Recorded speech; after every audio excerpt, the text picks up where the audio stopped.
Assalamualaikum warahmatullahi wabarakatuh. Halo sobat setia Fakta Kehidupan.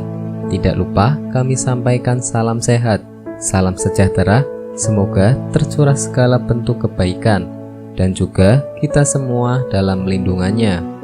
Seperti biasa, kita akan berbagi kisah dari yang unik, menarik sampai bikin nangis. Mari kita simak kisahnya.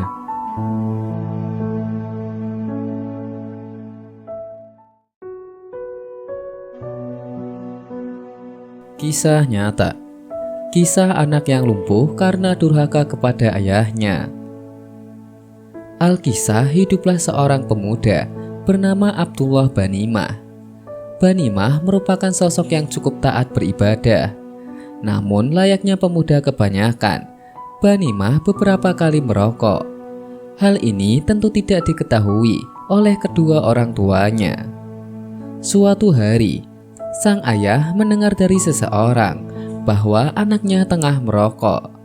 Tentunya merokok bukanlah hal yang tidak diinginkan oleh setiap ayah terjadi pada anaknya. Maka setelah menemui Banimah, sang ayah bertanya, "Apakah engkau merokok?"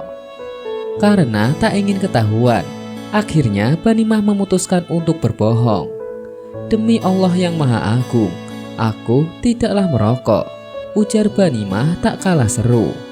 Suaranya lebih tinggi melebihi suara sang ayah.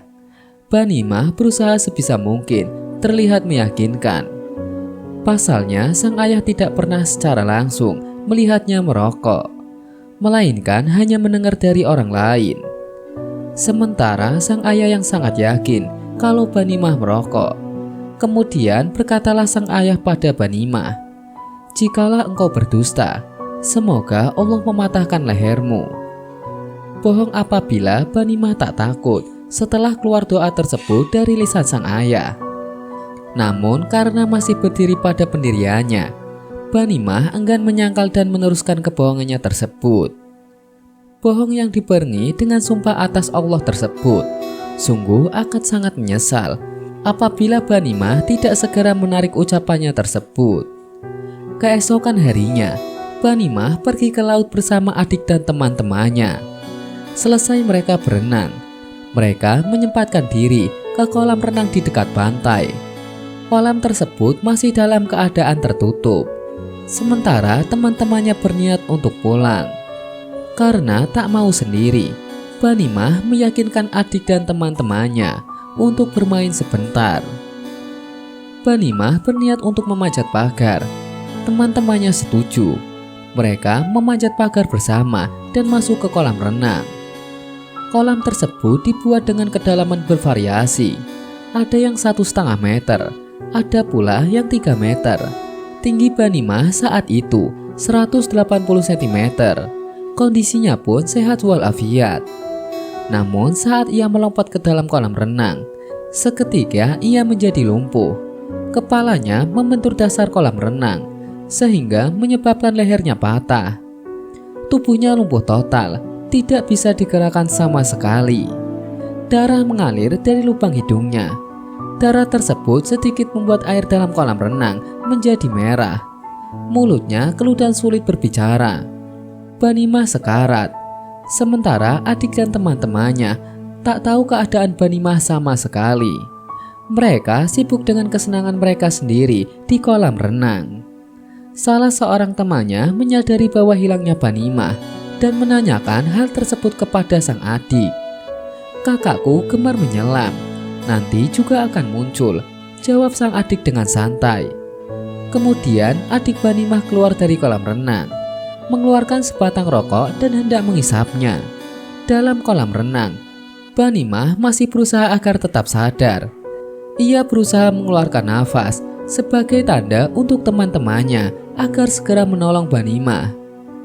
Di tengah perjuangan besar Banimah untuk tetap tidur, Banimah melihat sebuah rekaman dalam benaknya. Rekaman tersebut memperlihatkan kejadian-kejadian semasa 19 tahun hidupnya.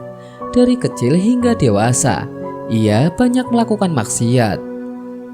Rekaman tersebut diakhiri dengan kejadian beberapa waktu lalu.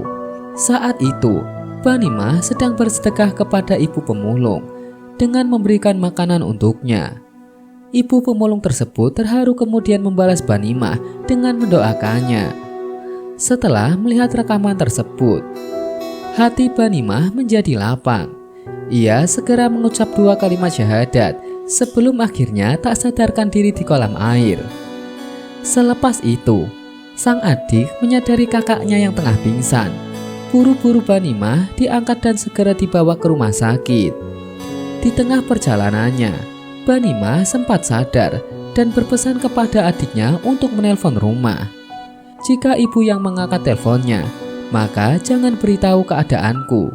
Tapi bila ayah yang mengangkatnya, maka beritahu keadaanku, ucap Banimah sambil menahan rasa sakit. Tak kalah mendengar kabar Banimah yang tengah sekarat, maka sang ayah segera menuju rumah sakit. Tak lama kemudian, ibunya menyusul sambil menangis. Rupanya Allah hendak memberikan Banimah kesempatan untuk bertaubat. Padahal sangat mudah bagi Allah untuk mencabut nyawa Banimah saat itu juga. Jikalau demikian, maka Banimah meninggal dalam keadaan durhaka karena telah meninggikan suara di hadapan orang tua. Ditambah dia telah melakukan sumpah palsu atas nama Tuhannya. Kisah ini menjadi pelajaran bagi kita semua. Tak ada yang tahu kapan ajal akan menjemput. Akankah kematian kita mendahului orang tua kita atau justru sebaliknya? Namun cukuplah alasan tersebut agar kita senantiasa berbakti dan menjauhi durhaka. Semoga kita termasuk orang-orang yang saleh.